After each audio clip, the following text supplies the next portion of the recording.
I was 18 years old. I'd never been on the ocean before. I came from the country, and I was pumping gas at a gas station, and a fisherman pulled in his truck, and he was looking for a guy that was supposed to go sternman for him, and he did a no-show. And he just looked at me and said, "Hey, you want to try a different type of job?" And I was like, "Doing what?" And he goes, "Well, I live out on an island, Matinegus, and I need a sternman. Are you willing to try it?" And I said, "Sure." And he took me to my apartment. I grabbed a duffel bag of clothes, and off I went. And this was wintertime, so the ocean was pretty fierce. And we got out to the island. The next morning we got up very early, and we went out to haul, and the seas were as big as buildings. And we was quite far offshore for winter fishing. And I made it through the day. I got sick a few times. And we got back to the island, and we sat at a big table with all these other fishermen, and everybody could tell I was green, and literally green. And I'm sitting there swaying at the table like I was still on the boat, and that was my first day. And then I never got sick again after that. I just fell in love with it. I get a clarity when I go out there. It's like when my feet hit the boat, all my problems are left behind. Now I have a job to do, and I get out there, and it's like a freedom. It's like nobody can get me, nobody can talk to me. I'm away from everything. I actually have some time to myself, and the beauty of it, to be out there with the sun rising, and then at the end of the day with the sun setting. It's just absolutely gorgeous out there. It was a whole new world to me.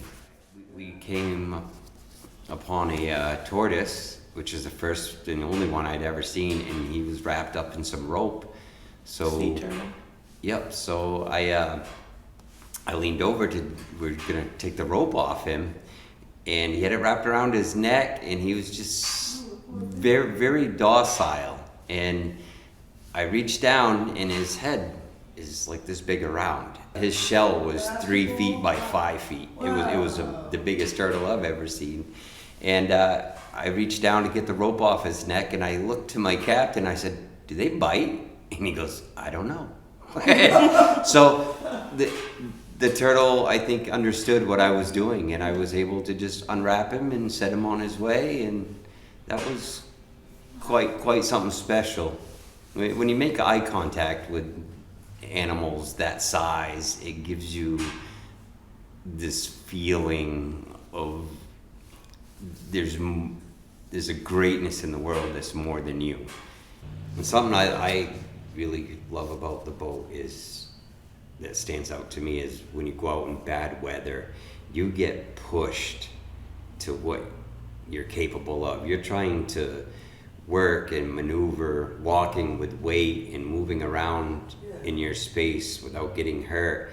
And the ocean is alive. There's waves. I've had waves come right over the side of the boat and knock me right to the platform. It had such force.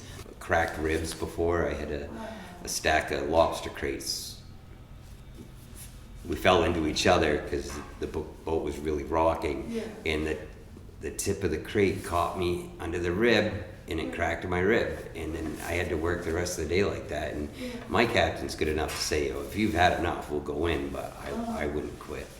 I would like to say to any young men starting out in the lobster business to work smarter, not harder. There's a certain way to do things, and if you just take a second to think about it, there's the easy way to do it or the hard way to do it. Look for the easy way to do it. Take care of your body. If you're in it for the long haul, you really want to put some thought behind things, and it could be as simple as grabbing a crate with 120 pounds in it. If there's two guys, you both take a side. Don't grab it by yourself and start throwing that weight around. Even though you can, think about the long haul and how you to treat your body well. Yeah, I'd say people tend to have other agendas when they're making a lot of these rules. I know as a fisherman and being on many different boats, we protect our own. We ensure our own future. When, yeah, you got to teach them while they're young so they get that work ethic and the understanding of what hard work is. I mean, maybe not everybody's born to be a laborer, but they should at least experience it.